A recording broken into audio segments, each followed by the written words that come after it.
انت اكيد مش كفاية عليك تجرحني حرام وعليك انت اكيد يا حبيبي عليك عبوتي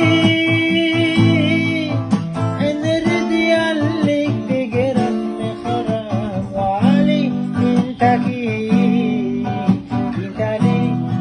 يا حبيبي تعالي لو كان ذهب طويل بينا ولو كان زادني ماضي موالي لو كان نسيب عيش بجراح عيش بجراح لو كان ذهب طويل بينا ولو كان زادني ماضي موالي لو كان نسيب عيش بجراح عيش بجراح